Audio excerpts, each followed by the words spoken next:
आप लोगों ने हमेशा सुना होगा कि भारत को विश्व गुरु कहते थे। तो आखिरकार भारत को विश्व गुरु क्यों कहते थे?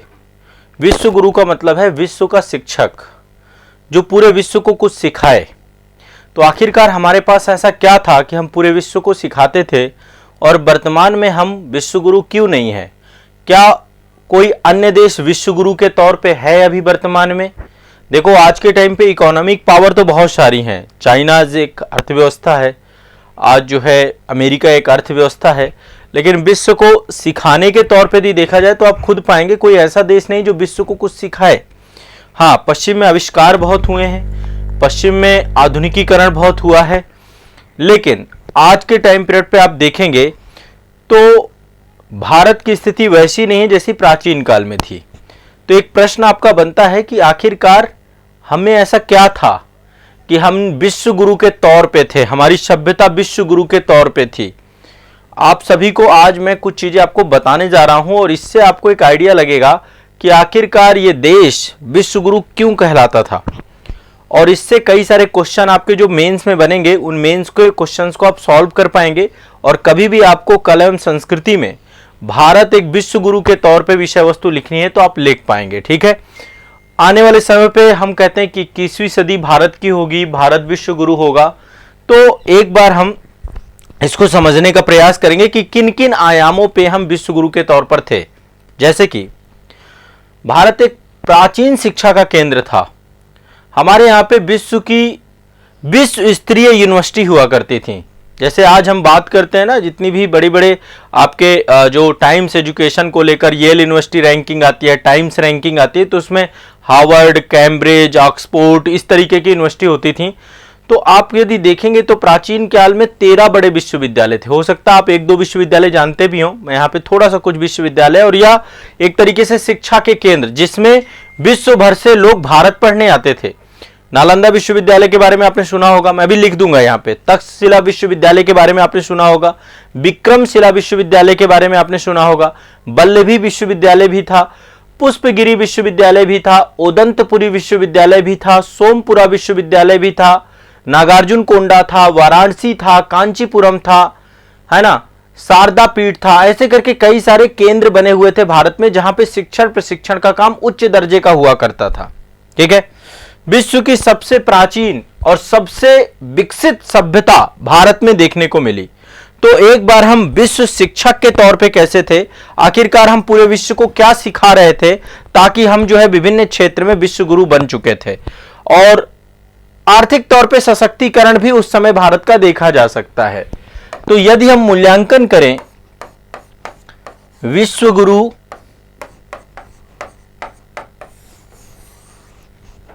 ये समय काल प्राचीन भारत का है, जिस अवधि को हम विश्व गुरु के तौर पे देखते हैं, प्राचीन भारत की अवधि है। मध्यकाल में ये समय, ये दर्जा हमसे छिन जाता है। जब मैं प्राचीन काल की बात करता हूं तो पूर्व मध्यकाल तक का टाइम पीरियड जो आपका था, पूर्व मध्यकाल यानी कि यदि आप इंडस वैली सिविलाइजेशन से देखेंगे तो पूर्व मध्यकाल का टाइम पीरियड, यानी कि जो जब महमूद गजनवी का हमला हुआ उस पूरे टेन्योर को देखिए। 1000 एडी यदि मैं यहां पे देख लूं, इंडस वैली सिविलाइजेशन से लेकर 1000 एडी तक का जो टाइम पीरियड था, भारत को विश्व में सबसे अव्वल देशों में से एक हमने रखा। इसके बाद सल्तनत काल के बाद धीरे धीरे भारत का वो दर्जा छीनना खत्म हो गया, और फिर मध्यकाल में आपको पता होगा कि हमारी जो सामाजिक स्थिति, देखो जब बात सिखाने की आती है, क्योंकि विश्व गुरु का मतलब है विश्व शिक्षक। एक क्वेश्चन भी दूंगा, वो क्वेश्चन आप लोग लिखने का प्रयास करिएगा। विश्व गुरु की बात है, विश्व शिक्षक। पूरे विश्व के लिए हम एक शिक्षक के तौर पे किस आधार पे थे, किन आयामों पे थे। और मैं चाहता हूं कि आप लोग भी पार्टिसिपेट करिएगा, कुछ पॉइंट आप लोग के दिमाग में भी आए तो आप बताइएगा। ठीक है, कई सारे सेक्टर हैं जिन सेक्टर पे हम पूरे विश्व को सिखा सकते थे, और कई सारी चीजें भारत से ही निकली। जैसे कि योग भारत की देन है, योग भारत की देन है। शिक्षा के क्षेत्र में हम विश्व के सबसे अग्रणी देशों में से एक थे इस अवधि में, जो मैंने टाइम पीरियड आपको लिखा है प्राचीन काल में। सभ्यता की दृष्टिकोण से विश्व की सबसे विकसित और परिपक्व सभ्यता हमारे देश में थी, Indus Valley civilisation. Indus Valley civilisation सबसे परिपक्व सभ्यता भारत में थी। ठीक है, जब पूरा का पूरा यूरोप डार्क एज में था तब भारत में विश्व की सबसे विकसित सभ्यता थी। तब हमने लिखना जान लिया था, है ना, लेखन कला का ज्ञान था इस सभ्यता को। आज भी ये लेखन हम पढ़ नहीं पाए हैं, जबकि इतने आज के टाइम पीरियड पे आप खुद सोचिए, विज्ञान आ चुका, सुपर कंप्यूटर आ चुके, क्या कोई ऐसा सुपर कंप्यूटर बना जो इंडस वैली सिविलाइजेशन की सभ्यता को पढ़ पाए? क्या ऐसा हम कोडिफाइड कर पाए? इतनी सारी लैंग्वेज, इतनी सारी प्रोग्रामिंग, इतनी सारी नई नई चीजें हमने डेवलप कर ली, लेकिन हमने अभी तक इंडस वैली सिविलाइजेशन की भाषा नहीं समझ पाए, चित्रलिपि को नहीं समझ पाए, भाव चित्रात्मक चीजों को नहीं समझ पाए। तो लेखन कला का विकास था हमारे यहाँ पे। ठीक है, विश्व की सबसे पुरानी सभ्यताओं में से एक। और क्या क्या आधार हो सकते हैं? विज्ञान।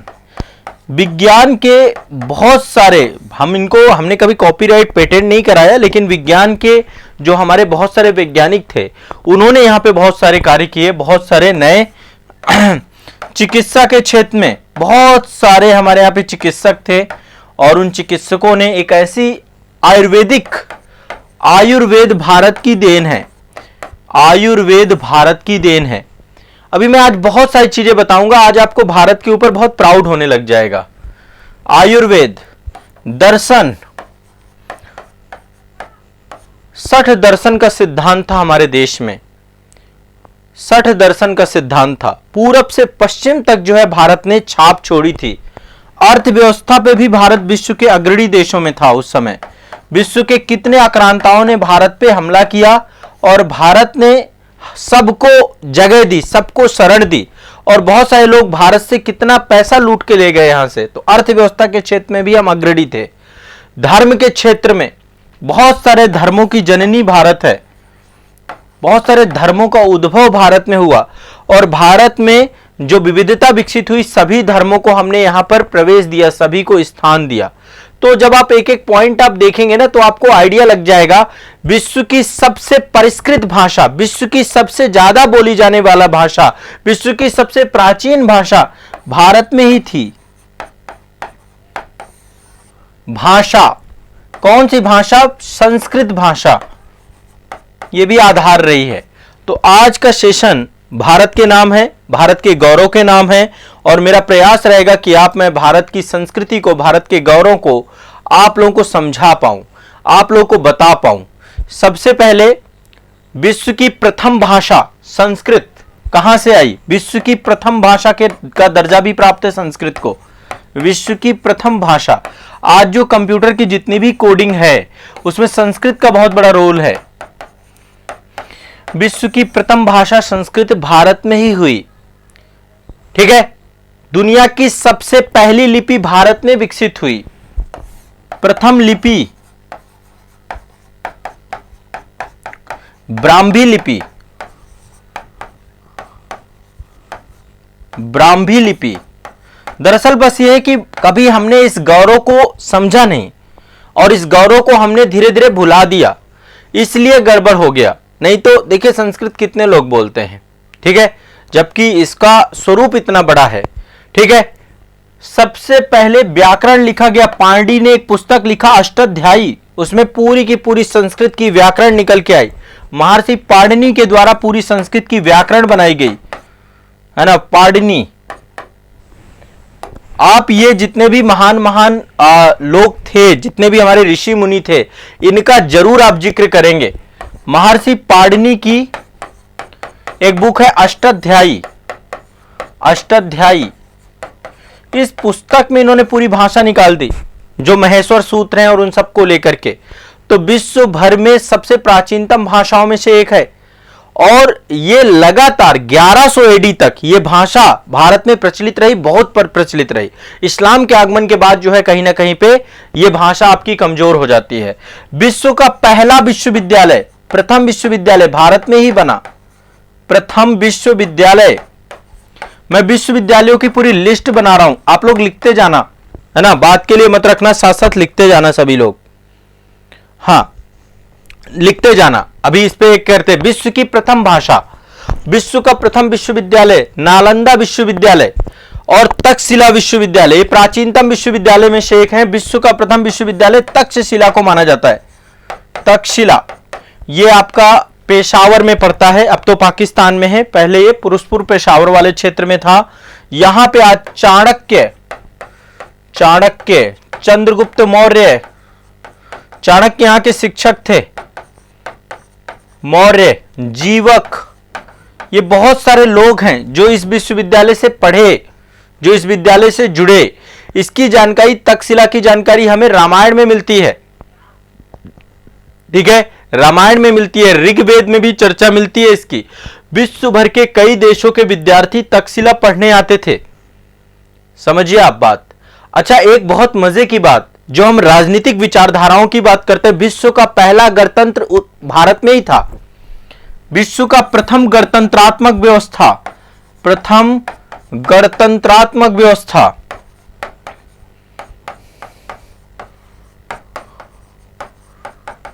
गणतंत्रात्मक व्यवस्था भी सबसे पहली भारत में ही थी।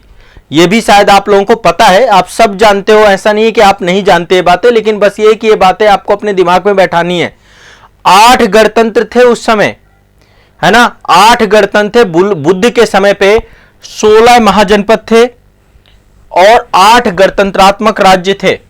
वो मैंने आपको पढ़ा है इतिहास में। 16 गणतंत्र राजतंत्रात्मक व्यवस्था थी, महाजनपद थे 16 महाजनपद, जिनमें से गणतंत्र व्यवस्था भी थी, महाजनपद और गणतंत्र व्यवस्था भी थी।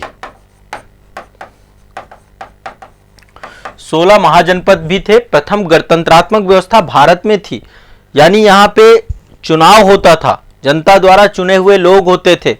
सभा और समिति का कॉन्सेप्ट निकल के आया सबसे पहले। तो आप सोचिए, अभी मैं विश्वविद्यालयों की लिस्ट बताता हूं आपको। विश्वविद्यालय बहुत सारे थे। शिक्षा केंद्र यहां पे एक डाल देते हैं, प्राचीन शिक्षा केंद्र। इतने सारे शिक्षा केंद्र किसी भी देश में नहीं थे और विश्व के लोग भारत पढ़ने आते थे। तक्षशिला का नाम मैंने आपको लिखा ही। अब आप लोग क्रम से थोड़ा सा कुछ विश्वविद्यालयों की लिस्ट बना लीजिए। सारे लोग लिख रहे हैं ना? हाँ, अभी आते हैं हम अभी महाकाव्य काल पे भी आएंगे, उसके बारे में भी डिस्कस करेंगे और इससे आपको आइडिया लगेगा कि आपको भारत को लेकर के पूरी जानकारी होनी चाहिए।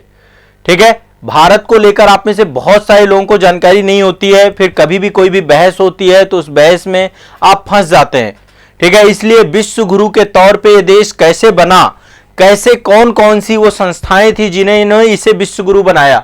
तक्षशिला विश्वविद्यालय, नालंदा विश्वविद्यालय, ठीक है, विक्रमशिला विश्वविद्यालय, विक्रमशिला, वल्लभी विश्वविद्यालय, वल्लभी, सबके आगे विश्वविद्यालय लगा लीजिएगा, ये सारे शिक्षण संस्थान हैं। ठीक है, वल्लभी, पुष्पगिरी विश्वविद्यालय, पुष्पगिरी विश्वविद्यालय, ओदंतपुरी, ओदंतपुरी का नाम भी आपने सुना होगा, ओदंतपुरी, सोमपुरा, बनारस, काशी, वाराणसी, विश्व के प्राचीनतम शहरों में से एक, ये सब शिक्षा का केंद्र था। वाराणस बहुत बड़ा शिक्षा का केंद्र था प्राचीन काल में। संस्कृत भाषा को लेकर के यहां पे आज भी संस्कृत को लेकर बहुत सारे लोग विदेशों से पढ़ने आते हैं संस्कृत यहां पे बनारस में। कांचीपुरम, कांचीपुरम ये शिक्षा का केंद्र था आपका, कांचीपुरम दक्षिण भारत में। मदुरै, मदुरै, मदुरई, मीनाक्षी टेम्पल है यहां पे आपका। ठीक है, यहां पे भी बहुत है। शारदापीठ, शारदापीठ आप देख पा रहे हैं, ये भारत में उस समय शिक्षा के केंद्र थे और इस शिक्षा के केंद्र एक टॉप यूनिवर्सिटीज के तौर पे थे। इन सबको खत्म कर दिया गया। बख्तियार खिलजी ने, जो कुतुबुद्दीन ऐबक के समय काल पे आया, उसने इसको जला दिया, खत्म कर दिया। भारत के शिक्षा के केंद्र खत्म कर दिए गए। समझ रहे हैं? अब मैं थोड़ा सा एक बार ये कहां कहां पे अवस्थित हैं, हो सकता है आप में से बहुत सारे लोगों को ना पता हो, तो एक एक विश्वविद्यालय के बारे में मैं बता देता हूं कि कहां पर अवस्थित थे, इनका क्या उद्देश्य है। तक्षशिला तो वर्तमान पाकिस्तान में है आपका, ये पाकिस्तान में है। विभाजन के पहले सब भारत ही हुआ करते थे। ठीक है, नालंदा विश्वविद्यालय आपको पता है ये खत्म हो गया। और आपको पता नहीं होगा, नालंदा विश्वविद्यालय से चीन से लोग पढ़ने आते थे, तिब्बत से पढ़ने आते थे, इंडोनेशिया से पढ़ने आते थे, कोरिया के स्कॉलर्स आते थे, फारस के स्कॉलर आते थे, जापान के बच्चे आते थे, तुर्की से लोग पढ़ने आते थे।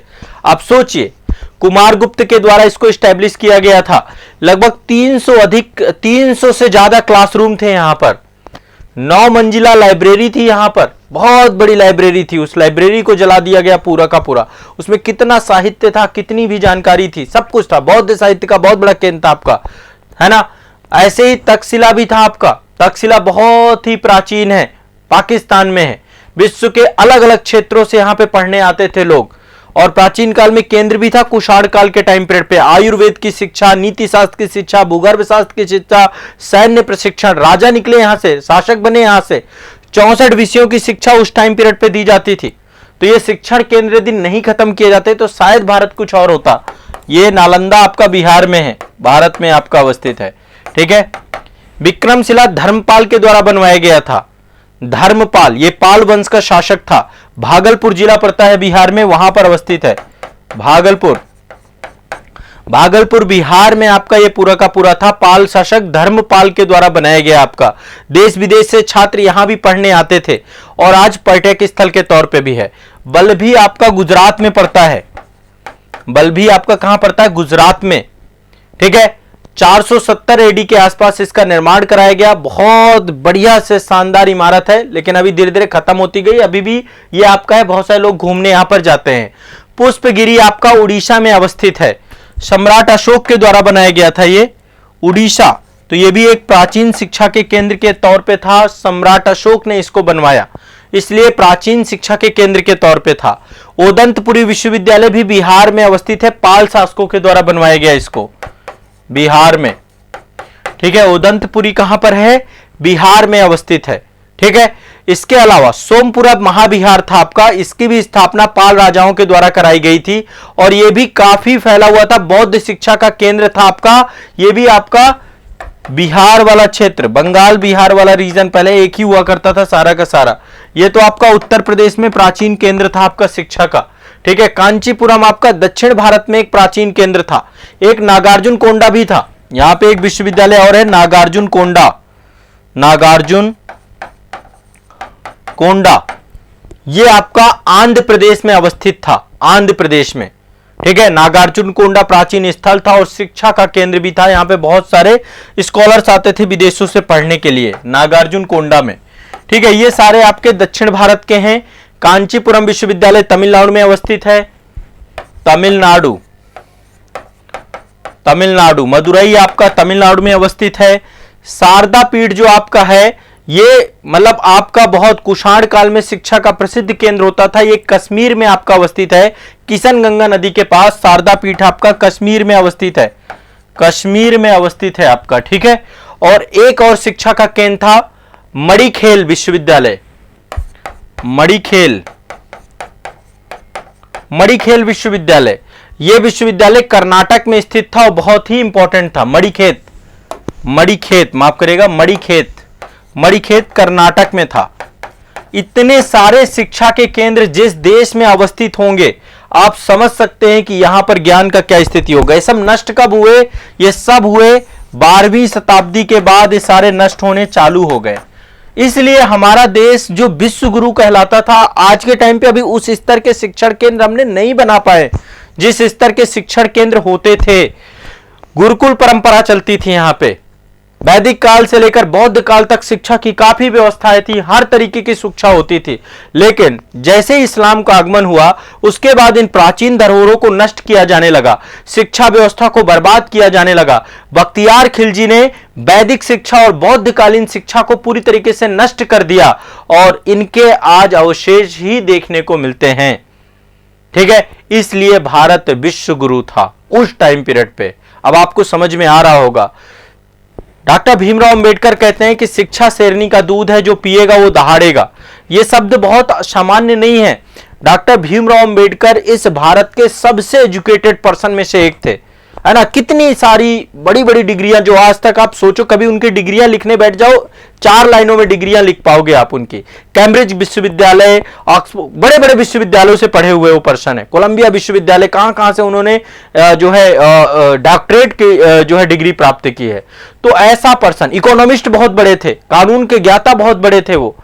ऐसा पर्सन बोलता है कि शिक्षा शेरनी का वो दूध है। और जिस परिवार और जिस पृष्ठभूमि से वो थे, उस पृष्ठभूमि से उन्होंने ब्रिटेन में जो आपका 1935 का अधिनियम उनके द्वारा ही डेवलप किया गया, गोलमेज सम्मेलनों में सम्मिलित हुए वो, और भारत का संविधान भी उनके द्वारा बनाया गया। तो डॉक्टर भीमराव अंबेडकर एक सामान्य पुरुष नहीं थे, तो वो शिक्षा व्यवस्था पे इतना जोर दे रहे हैं, यानी कि शिक्षा व्यवस्था जिस देश की जितनी मजबूत होगी, आज के टाइम पे देखिए अमेरिका की शिक्षा व्यवस्था बहुत अच्छी है, उन्नत क्लास की है, तभी वहां पर देखिए पूरा का पूरा नए तरीके का स्टार्टअप, नए तरीके का कल्चर, नए तरीके की चीजें, वो सब चीजें हम देखते हैं। तो ये दिखाता है, ठीक है, ये तो एक चीज थी हमारे देश में। और भी देखो कई सारे पॉइंट मैं आपको दे रहा हूं, एक एक करके आप सारे पॉइंट लिखते जाना। ये तो मैंने केवल आपको शिक्षा केंद्र के बारे में बताया, अभी आगे चलते हैं। आगे बहुत सारी चीजें हैं जिनको लेकर आप आश्चर्यचकित हो जाएंगे। गणित में हमारा बहुत बड़ा योगदान है। आज पूरी गणित अधूरी होती यदि शून्य का आविष्कार नहीं होता। शून्य का आविष्कार सबसे पहले भारत ने किया, आर्यभट्ट ने किया, और शून्य की उपयोगिता को पूरे विश्व को बताया इन्होंने। बहुत सारे लोग पैदा हुए, आर्यभट्ट, और आर्यभट्ट ने केवल गणित के क्षेत्र में नहीं किया शून्य का आविष्कार,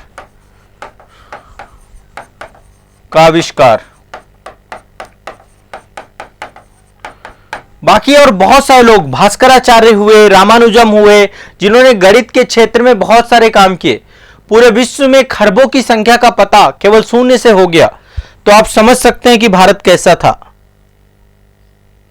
देखो बिहार की जो दुर्दशा आज है ना, ये शायद नहीं होती यदि बिहार में राजनीति अच्छी होती, क्योंकि बिहार का जो गौरव है, बिहार का इतिहास है, वो भारत के किसी भी राज्य का नहीं है। ये बात ध्यान रखिएगा। बस दुर्भाग्य हुआ और सबसे पीछे चला गया। आज साक्षरता दर सबसे कम है भारत में, सबसे कम साक्षरता दर वाला राज्य बन गया बिहार, जहां पे इतने बड़े बड़े शिक्षा के केंद्र होते थे। ठीक है, आर्यभट्ट ने पहली बार बताया कि पृथ्वी अपनी धुरी पर घूमती है। खगोल शास्त्र के क्षेत्र में पृथ्वी का अध्ययन किया इसने, अध्ययन किया, ये बताया कि नहीं तो कॉन्सेप्ट ही क्लियर नहीं थे पहले पूरी दुनिया के। हमने पहली बार बताया कि पृथ्वी अपनी धुरी पर घूम रही है और इस कारण से दिन और रात हो रहे हैं, दिन और रात। एक्नॉलेज नहीं किया जाता ना भारत में, जो भी हमने कर दिया उसको हम मानते ही नहीं, अरे कोई बात नहीं, हमने सब दूसरों को दे रखा है। इसके बाद चिकित्सा के क्षेत्र में आप लोगों को पता है आयुर्वेद भारत की देन है। बहुत सारे लोग थे, सुश्रुत का नाम आपने सुना होगा, सुश्रुत, बरामिहिर, जीवक, चरक, ये सारे बहुत बड़े बड़े, मतलब आप सोच सकते हैं शल्य चिकित्सक थे, सर्जरी का काम करते थे, ब्रेन को खोल करके। जीवक जो है पूरा जो आपकी मस्तिष्क चिकित्सा होती थी उसका सबसे बेस्ट डॉक्टर हुआ करता था उस टाइम पीरियड पे जीवक। तो आप सोच सकते हैं कि पूरा चीड़ फाड़ करना, सर्जरी करना, जो आज के मेडिकल साइंस में इतना महंगा और इतना खर्चीला बना दिया गया है, ये काम हमारे पूर्वज जानते थे। शल्य चिकित्सा के एक्सपर्ट थे सुश्रुत। और आपको मैं बताऊं टाके कैसे लगते थे पता है प्राचीन काल में? टाकों के लिए आज जैसी व्यवस्था नहीं है, अब तो बहुत तरीके आ गए टाके को, अब तो स्टेपल तक कर देते हैं। पहले क्या था, जो चीटे होते हैं ना, चीटा शायद आप जानते ना हो, आप में से बहुत सारे लोग। चीटा एक मतलब छोटा सा जीवी है, तो उस चीटा को कभी कभी क्या होता है, जैसे वो आपको काटेगा ना, तो काटने के बाद वो आप उसका मुंह बंद हो जाता है, फिर मुंह नहीं खोलता। तो जब पहले चीरफाड़ होती थी तो चीटे से टाके लगाए जाते थे ताकि शरीर को कोई इन्फेक्शन ना हो। चीटे को कटवाते थे और कटवाने के बाद उसकी मंडी कट कर देते थे, तो वो पूरा उसको पकड़े रहता था। और जब घाव भर जाता था, घाव जुड़ जाता था, तो उनको हटा दिया जाता था, वो अपने आप खत्म हो जाते थे। तो मतलब उस टाइम पीरियड में आप सोचो इस लेवल की थॉट प्रोसेस थी, है ना। अब तो यहाँ शहरों में चीटे देखने को नहीं मिलते, पहले हमारे गांव में होता था, एक साथ निकलते थे हजारों की संख्या में। तो मुझे सुश्रुत याद हमेशा आ जाते थे कि यार सुश्रुत होते तो अभी इसमें शल्य चिकित्सा कर लेते इनसे। तो पश्चिमी देशों ने यहां से अपनाया, सर्जरी को, जिस मेडिकल साइंस को हम लोग हल्ला मचा के बैठे हुए हैं, है ना, ये भारत की देन है। बहुत सारी चीजें हमने दी, अब इनको एक्नॉलेज कौन करेगा? हम खुद नहीं कर रहे, ये क्यों करेंगे? आप खुद तो सोचो।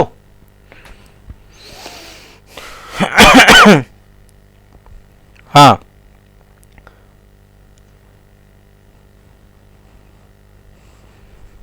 ठीक है, चलिए। तो सुश्रुत, बरामिहिर, जीवक, चरक, ऐसे लोग थे उस टाइम पीरियड पे। धर्म और दर्शन की बात करें, यदि हम फिलॉसफी की बात करें, तो हमने कितने सारे दर्शन दिए हैं। सांख्य दर्शन, सांख्य दर्शन, है ना, कितने दर्शन दिए हैं। मीमांसा दर्शन, मीमांसा दर्शन, न्याय दर्शन, न्याय दर्शन, ये कितने दर्शन भारत की देन है। वैशेषिक दर्शन, कणाद के द्वारा, वैशेषिक दर्शन, अणु और परमाणु के बारे में डिटेल जानकारी मिली है यहां से। वैशेषिक दर्शन, मीमांसा दर्शन, सांख्य दर्शन, है ना, ये सारे दर्शन भारत की देन है। पतंजलि के बारे में आप जानते होंगे, पतंजलि ने योग दर्शन दिया। पतंजलि योगा दिया हमने पूरे विश्व को, हमने पूरे विश्व को यम नियम, यम नियम ध्यान, हाँ, यम नियम आसन, ध्यान, धारणा, धारणा, प्रत्याहार और समाधि का कॉन्सेप्ट दिया। ठीक है, इनका क्रम थोड़ा सा आगे पीछे हो सकता है, लेकिन ये भारत की देन है। भारत ने ये दिया पूरे विश्व को। आज विश्व योग दिवस मना रहा है। आज विश्व विभिन्न समस्याओं का समाधान योगा से ढूंढ रहा है। आज के टाइम पे जो मेडिकल साइंस की लूट है ना, वो योगा खत्म कर रहा है धीरे धीरे। आपको निरोगी शरीर बना रहा है, आपके शरीर के अकॉर्डिंग चीजों को लेकर के चल रहा है। तो विश्व में सबसे पुराना विज्ञान योग है। शारीरिक और मानसिक स्वास्थ्य को स्टेबल करने के लिए, आध्यात्मिक विकास करने के लिए, है ना, भगवान शिव को योग का सबसे पहला गुरु माना जाता है। योग साधना के माध्यम से व्यक्ति पूरी तरीके से बदल सकता है। योग की उपासना और साधना पद्धति से व्यक्ति के जीवन का कल्याण हो सकता है। तो महर्षि पतंजलि के टाइम पीरियड पे योगा अपने उच्च स्तर पर पहुंच गया। अंधविश्वास को धर्म से निकाल फेंका गया, अंधविश्वास को धर्म से निकाल फेंका गया, योगा ने वो दे दिया। ये तो धीरे धीरे बाद में 12वीं, सब कुछ ये 12वीं शताब्दी के बाद हुआ है भारत में। ये सब कुछ हुआ है 1000 एडी के बाद। ये सब 1000 एडी के बाद हुआ है। ये सब चीजें एक विश्व गुरु भारत में नहीं थी। ठीक है, और क्या क्या चीजें, और क्या क्या उपलब्धियां ऐड करें। अर्थव्यवस्था के क्षेत्र में विश्व की सबसे समृद्ध इकोनॉमी हमारी होती थी। भारत को सोने की चिड़िया भी कहा जाता था। सोने की चिड़िया क्यों कहते थे? रोमन जितना भी व्यापार होता था, विश्व के सभी देशों से हमारा ट्रेड था। यहां से मसाले पूरे विश्व में जाते थे। भारत पूरे विश्व को मसाला निर्यात करता था।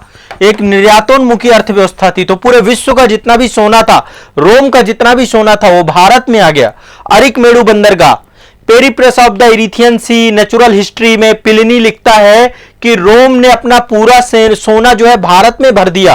तो इतना सोना होता था, ऐसे थोड़े लाद के ले गए महमूद गजनवी, यहां से 200 ऊंट, 200 हाथी, ये क्या लाद के ले गए। तो हमारे यहां पे टेम्पल इकोनॉमी थी, मंदिरों में खूब धन दौलत और खूब पैसा था, और जो है विदेशी व्यापार था। तो मसाले और भी बहुत सारी चीजें, सूती वस्त्र से लेकर सिंधु घाटी सभ्यता से ही हम एक्सपोर्ट कर रहे हैं। तो विभिन्न क्षेत्रों से, स्थल से भी व्यापार करते थे, समुद्र से भी व्यापार करते थे। लेकिन लगातार आक्रमणकारियों ने भारत की धन, लास्ट में अंग्रेज ने सब कुछ चूस लिया। अंग्रेजों को जब पता चला, उन्होंने खा लिया हमको। तो अंग्रेजों ने सबसे ज्यादा बर्बाद किया है व्यापार। व्यापार आपका स्थल और समुद्र दोनों से, समुद्र दोनों से। ठीक है, अर्थव्यवस्था, विश्व की सबसे बड़ी इकोनॉमी भारत की हुआ करती थी उस समय। सबसे बड़ी अर्थव्यवस्था पे बार बार आक्रमण किए गए, भारत को लूटा गया। केवल एक ही मंशा थी कि धन की प्राप्ति हो जाएगी। समझिए इस बात को, इस मंशा से सब यहां पर आए। हम नहीं गए कहीं किसी को मारने लूटने। आपके मन में एक स्वभाव भी बनता होगा कि हम लगातार लूटते क्यों रहे, हम क्यों नहीं कभी गए? क्योंकि हमें कभी जरूरत ही नहीं पड़ी। हमारे पास इतने संसाधन थे, हम कोई रेगिस्तान में नहीं बैठे हुए थे। यहां पे भारत के पास सब कुछ था, सारी समृद्धि थी, अध्यात्म भी था, योगा भी था, और कभी भी ये हिंसक समाज नहीं रहा। हमारा समाज, हमारी सोसाइटी, हमारी विचारधारा वसुधैव कुटुंबकम की थी, वसुधैव कुटुंबकम की थी।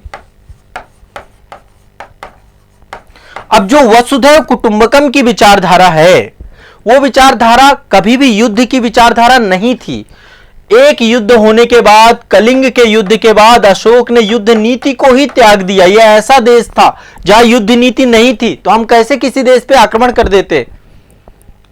सोचिए, बैठ करके सोचना है।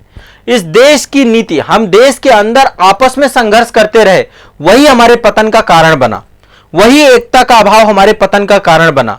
लेकिन आप देखेंगे तो भारत में कभी भी अहिंसा को सपोर्ट नहीं किया। यहां पे अहिंसा को खत्म करने के लिए धर्म के कई रूप निकल के आए, चाहे वो बौद्ध धर्म हो। पूरे विश्व को हमने अहिंसा का पाठ पढ़ाया, पढ़ाने के लिए हमारे पास थी, क्या थी? अहिंसा। हमने पूरे विश्व को अहिंसा का पाठ पढ़ाया है, हमने पढ़ाया है, बौद्ध धर्म ने पढ़ाया है, जैन धर्म ने पढ़ाया है, हिंदू धर्म ने पढ़ाया है, हर एक धर्म ने अहिंसा का पाठ पढ़ाया कि अहिंसा। तो जो देश में अहिंसा का कॉन्सेप्ट हो, वो देश दूसरे देश पे कैसे हमला कर पाएगा? ठीक है, यह भी आपको समझना पड़ेगा। धार्मिक सहिष्णुता का रूप भारत में देखने को मिला है, सभी धर्म एक साथ रह रहे हैं, सभी विचार एक साथ रह रहे हैं। धार्मिक सहिष्णुता, ये विवाद और ये चीजें समय के साथ बिगड़ी हैं। 1000 एडी के बाद ये विश्व गुरु भारत में नहीं थी चीजें, ये आपको समझना होगा। षट दर्शन ने भारत को आध्यात्मिक उन्नति की ओर ले गया है। उपनिषद थे हमारे देश में, दर्शन था हमारे देश में, हमारे देश में विज्ञान था, हमारे देश में चिकित्सा थी, हमारे देश में शिक्षा थी, हमारे देश में गणित था। तो जब इतनी सारी चीजें लेकर के आप बैठे रहोगे, तो निश्चित तौर पे वो देश को विश्व गुरु बनते ही टाइम नहीं लगेगा, वो देश विश्व गुरु ही रहेगा। तो शून्य का आविष्कार भारत ने किया, ठीक है। शून्य के बाद हमने गणित के बहुत सारे कॉन्सेप्ट दिए पूरे विश्व को, गणित के इतने कॉन्सेप्ट दिए, कुछ कहने को नहीं। ब्रह्मगुप्त का नाम सुनिए, आर्यभट्ट का नाम सुनिए, श्रीधराचार्य का नाम सुनिए, महावीराचार्य का नाम सुनिए, ये सारे गणितज्ञ भारत में हुए हैं। आप इनके नाम तो सुनिए। ब्रह्मगुप्त ने ब्रह्म स्फुट सिद्धांत लिखा है, उसमें शून्य की व्याख्या की है पूरी। श्रीधराचार्य ने त्रिशविका पुस्तक लिखी है, आप लिखिए इन चीजों को, इनके नाम लिखिए आप, है ना। देखिए कुछ मैं साइंटिस्ट लिखवा रहा हूं जो मैथ के क्षेत्र में बहुत काम कर गए, लिखिए आप इनके नाम। गणित में मैं कुछ नाम लिखवा रहा हूं, यहां पे कुछ नाम लिखे हुए हैं। आर्यभट्ट का नाम लिखा हुआ है, कुछ नाम और लिखे। ब्रह्मगुप्त, ब्रह्मगुप्त की पुस्तक भी लिख लेना, ठीक है। ब्रह्मगुप्त ने एक पुस्तक लिखी है ब्रह्म स्फुट सिद्धांत, इसमें इन्होंने शून्य की प्रॉपर व्याख्या की है। फिर एक थे श्रीधराचार्य, श्रीधराचार्य, ठीक है, इनके द्वारा एक पुस्तक है त्रिशविका, त्रिशिविका, इसमें भी इन्होंने शून्य के बारे में बात की है। शून्य को लेकर फिर आगे चल के बहुत सारे लोगों ने बात किया है, पूरे विश्व में डिस्कशन हुआ है पूरे शून्य को लेकर के। महावीराचार्य थे, ये भी गणितज्ञ थे, महावीराचार्य, ये महान गणितज्ञ इस देश में हुए। इन्होंने पूरे विश्व को मैथ दिया, जिससे आज के टाइम पे आप कंप्यूटर, सुपर कंप्यूटर, कोडिंग, दुनियादारी जितनी भी चीज सोच रहे हो, सब इसी बेस पे तो देख रहे हैं। आप देखते हैं कंप्यूटर की लैंग्वेज बाइनरी लैंग्वेज है। कंप्यूटर 0 और 1 में सोचता है, डेसिमल में नहीं सोचता। 0 और 1 आप लोग यदि जानते होंगे तो कंप्यूटर बाइनरी नंबर में चलता है। तो 0 कहां की देन है? भारत की देन है। तो भारत में जो हमारे ऋषि मुनियों ने दिया, इसको एक्नॉलेजमेंट नहीं मिला। ये बस आप मान लीजिए, लेखन की पहली जानकारी भारत में मिली है, हमने लिखना चालू किया है। कागज का आविष्कार वहां पे जरूर हुआ है, लेकिन लेखन कला सिंधु घाटी सभ्यता से मिलना चालू हो गया है। योग और योगासन प्राचीन काल से, ऋग्वेद काल से ही है। पतंजलि ने इसको और व्यवस्थित किया, योग सूत्र लिख दिया। पतंजलि की एक पुस्तक है योग सूत्र, योग सूत्र, इसने भारत को विश्व गुरु भारत बना दिया। तो ये भाव भारतीयों में आना चाहिए। हम जो पूरी दिन जो है दूसरे देशों को बेहतर सोचते रहते हैं, दूसरे बेहतर को सब कुछ बनाते रहते हैं, उससे हमें बाहर निकलना पड़ेगा। हमने अपने जीवन को पूरी तरीके से रिफॉर्म करने के लिए यम, नियम, आसन, प्रत्याहार, ध्यान, धारणा, समाधि, धर्म, कर्म सब कुछ जोड़ दिया इसमें। भौतिकवाद से अपने आप को उठाकर अध्यात्मवाद की ओर ले गए। विश्व का पहला लोकतंत्र भारत ही था। विश्व का पहला लोकतंत्र भारत ही था। महाभारत में भी इसके बारे में जानकारी मिलती है। बज्जी, लिच्छवी, वैशाली, ये सारे गणतंत्र मैंने आपको पढ़ाया ना इतिहास में। वैशाली में चुनाव होता था, वहां के राजा को चुना जाता था। विश्व का पहला लोकतंत्र, विश्व का पहला गणतंत्र, आप समझिए। ठीक है, तो ये आपको दिमाग में बैठा के रखना है। ये मैंने आपको पढ़ाया है, क्लासेस में कई बार बताया है। विदेशी आते रहे, विदेशी नहीं रुके। ठीक है, कई सारे आविष्कार भारत की देन है पूरे विश्व को। हमने बहुत सारे आविष्कार दिए पूरे विश्व के लिए। तो आप समझ सकते हैं कि भारत का विश्व गुरु उस समय होना क्यों कारगर था। अब इसको लेकर एक क्वेश्चन मैं आपके सामने लेकर के आ रहा हूं। यह क्वेश्चन पूछा भी गया आयोग में, और मैं चाहता हूं कि आप अब यह क्वेश्चन क्या लिख पाएंगे, क्या आप इसमें समर्थवान हैं इनको लिखने के लिए? लिख देखिए, प्राचीन भारतीय ज्ञान के उन बिंदुओं को स्पष्ट कीजिए जिसके आधार पर भारत को विश्व गुरु अभिहित किया गया। लिखिए आप, कितनी सारी पुस्तकें लिखी हैं हमने, शरीर शास्त्र पे, गर्भ शास्त्र पे, औषधि शास्त्र पे, रत्न रत्नाकर पे, रसेंद्र मंगल, इतनी किताबें हमारे जो है, वेद लिखे गए, उपनिषद लिखे गए, महाभारत, रामायण, मनुस्मृति, पुराण, ये सारी लिखी गई। पंचतंत्र की कथाएं, जातक कथाएं, सिंहासन बत्तीसी, हितोपदेश, कथा सरित सागर, इतनी किताबें। और इन सब किताबों में सामाजिक समस्याओं का समाधान, समाज में नैतिक मूल्यों की स्थापना, समाज की समस्याओं को समाधान करना, ये कितनी किताबें हैं, सब भारत की देन है। भारत ने पूरे विश्व को दिया है, और पूरा विश्व जो है आज इसी के अकॉर्डिंग चल रहा है। अब मुद्दा यह है कि अब भारत को दोबारा यदि बनाना है तो हमें इन सब चीजों को एस्टेब्लिश करना पड़ेगा, अगेन फिर से हमें लाना पड़ेगा। पहले तो महत्व समझना पड़ेगा। ज्योतिष शास्त्र कहां का देन है? इसमें एक पॉइंट और लिख सकते हैं आप, ज्योतिष शास्त्र। ज्योतिष शास्त्र है ना, गणित ही नहीं दिया, ज्योतिष शास्त्र दिया, आने वाले भविष्य के बारे में भी जानकारी। ज्योतिष शास्त्र भारत की देन है। एस्ट्रोलॉजी, अब आप आराम से ये पॉइंट लिख सकते हैं, इतना कठिन नहीं है पूरा, ये आराम से लिखिए। बहुत सारी चीजें भारत ने दी हैं, और समय के साथ हम रिफॉर्म हुए हैं। विश्व की सबसे प्राचीनतम लैंग्वेज भारत की थी। तो ये सारे पॉइंट यदि आप लिख डालें तो कोई भी क्वेश्चन आपसे आसानी से हो सकता है। पहले आप इसमें एक भूमिका बनाएंगे, और उस भूमिका में शुरुआत आप कुछ इस तरीके से कर सकते हैं कि इतिहास के पन्नों ने भारत को विश्व गुरु की उपमा प्रदान की है, अर्थात पूरे विश्व का शिक्षक के तौर पे भारत को जाना जाता था। और प्राचीन भारत में यहाँ की अर्थव्यवस्था, यहाँ की राजनीति, यहाँ की शिक्षा, यहाँ का योग, यहाँ का विज्ञान, यहाँ की चिकित्सा, यहाँ का दर्शन पूरे विश्व में उच्च स्तर का था। यहाँ की सभ्यता, सिंधु घाटी सभ्यता, जब पूरा विश्व अंधकार युग में था, तब भारत में जो है यहाँ पर एलोरा, अजंता जैसी, आप देखे स्थापत्य के क्षेत्र में, अभी देखो कितने पॉइंट हैं, बहुत सारे पॉइंट अभी मेरे दिमाग में है नहीं, आप इन पॉइंट को डालिए ना। स्थापत्य के क्षेत्र में मुझे तो समझ ही नहीं आता, जो लोग ये कहते हैं ताजमहल अजूबा है, ठीक है ताजमहल अजूबा होगा, लेकिन आप अजंता में जाके देखिए, एलोरा में जाकर देखिए, कैसे पहाड़ों को काट करके कैसे उन्होंने बनाया होगा उस टाइम पीरियड पे।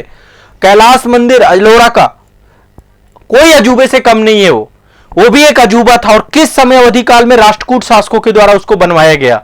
तो हमारे देश में स्थापत्य बहुत उच्च स्तर था।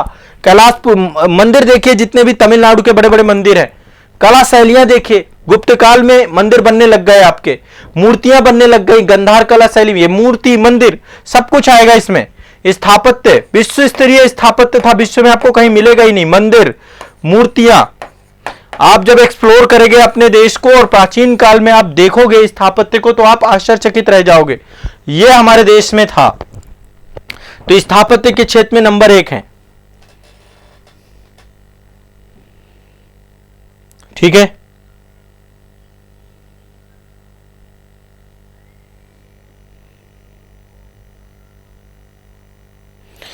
देखो, वर्ण व्यवस्था का स्वरूप कर्म प्रधान था। वर्ण व्यवस्था जो सामाजिक व्यवस्था थी, ये तो बाद में विकृत रूप हो गया ना। जो हमारी सोसाइटी ने वर्ण व्यवस्था का कॉन्सेप्ट दिया था, ये कर्म प्रधान था, ये कर्म थे। ये कर्म थे, कर्म पे आधारित थे, जो बाद में जाकर जन्म आधारित हो गए। ये एक विकृत रूप है ना, ये रूप नहीं था वर्ण व्यवस्था का, ये कर्म था। और मजे की बात यह है कि आजादी के अभी 70 साल में हमारे संविधान ने तो इसको बहुत ज्यादा ब्रेक कर दिया, लेकिन अभी भी हम इसको अब स्वीकार नहीं कर पा रहे, क्योंकि जड़ें बहुत पुरानी है ना हमारी तो पूरी। आप बकायदा ऋग्वेद में पूरा आता है कि एक ही परिवार में कई सारे वर्ण के लोग रह सकते हैं, कर्म आधारित। जो आपका कर्म होगा आप उससे जुड़ जाएंगे, यानी कि आपका कोई एक फिक्स वर्ण नहीं होता था। तो वर्ण व्यवस्था का आधार ऐसा नहीं था जैसा आप सोचते हैं, यह स्वरूप नहीं था। मुद्दा है कि लैक ऑफ नॉलेज, ज्ञान का अभाव, इस कारण से कहीं ना कहीं पे भारत को जो है विश्व गुरु के तौर पे हम समझ नहीं पाते, इसको परोसा नहीं गया, सही से बताया नहीं गया। जो आज आप रूप देखते हैं ये रूप नहीं था, ठीक है, इस बात को आपको समझना है। ये सब मैंने बता रहा हूं 1000 एडी तक भारत ऐसा नहीं था। 1000 एडी के बाद से भारत का स्वरूप विकृत होना चालू हुआ है, और समय समय पर इतने विदेशी आक्रमणकारी आए हैं कि उन्होंने स्वरूप को खराब किया है। सोने की सिक्काएं, स्वर्ण सिक्काएं चलती थी, स्वर्ण सिक्काएं गुप्त काल के शासकों ने भी चलाई है, और बाद में फिर कनिष्क के टाइम पीरियड पे कुषाण शासकों ने भी चलाई है ना। तो इसको भी ध्यान में रखेंगे। कर्म आधारित वर्ण व्यवस्था लिखिए आप, तभी तो विश्व गुरु, विश्व शिक्षक जो पूरे विश्व को सिखाए, ये भारत की पावर थी, ये भारत की शक्ति थी, ठीक है। तो ये वाला क्वेश्चन अब कभी भी आपको आता है तो आप ये पॉइंट डालिए, शिक्षा के क्षेत्र को प्रकाशित करिए, शिक्षा के क्षेत्र के साथ साथ योग के क्षेत्र में, भाषा के क्षेत्र में, अर्थव्यवस्था के क्षेत्र में, राजनीति के क्षेत्र में, धर्म के क्षेत्र में, दर्शन के क्षेत्र में, विज्ञान के क्षेत्र में, शल्य चिकित्सा के क्षेत्र में। अभी तो बहुत सारे पॉइंट मैंने नहीं बताए। आप यदि पॉइंट काउंट करने लग जाएंगे ना तो पता नहीं कितना बड़ा एसे लिख डालेंगे आप इसको लेकर के। तो ये भारत का महत्व था, जो गौरव को धीरे धीरे हमने खो दिया, और उस कारण से हमारा जो आज का समाज है, आज का स्वरूप है, फिर से हम विश्व गुरु भारत की ओर बनने की तरफ में हम प्रयास कर रहे हैं, उस तरफ बढ़ने के लिए काम कर रहे हैं, ठीक है। जो वैल्यूज हमने पूरे विश्व को दिए हैं, वो वैल्यूज, वसुधैव कुटुंबकम का वैल्यू हमारे सभ्यता से निकला है। आज जो G20 हुआ है ना, ये विश्व गुरु भारत की पहचान है। वसुधैव कुटुंबकम उसका जो है थीम था पूरे के पूरे G20 का। तो ये विश्व गुरु की सोच है ना, विश्व गुरु की सोच ही वसुधैव कुटुंबकम की थी। पूरा विश्व परिवार है, सबको एक साथ लेकर चलना है, आपसी समस्याओं का समाधान बातचीत से हल करना है, शांति के मार्ग को चुनना है, अहिंसा के धम्म नीति वाला देश है, अशोक का देश है ये, जहां पे धम्म नीति थी, जहां पे मानव सर्वोपरि था, युद्ध नीति नहीं थी, युद्ध नीति का परित्याग कर दिया गया। ये वो देश है जिसने गलतियां की लेकिन उनसे सीखा, उनसे सीख करके आगे बढ़ा, ठीक है। तो ये सारे पॉइंट आप लिखेंगे तो ये क्वेश्चन का आंसर आपको अवश्य मिल जाएगा, ठीक है सभी को। चलिए।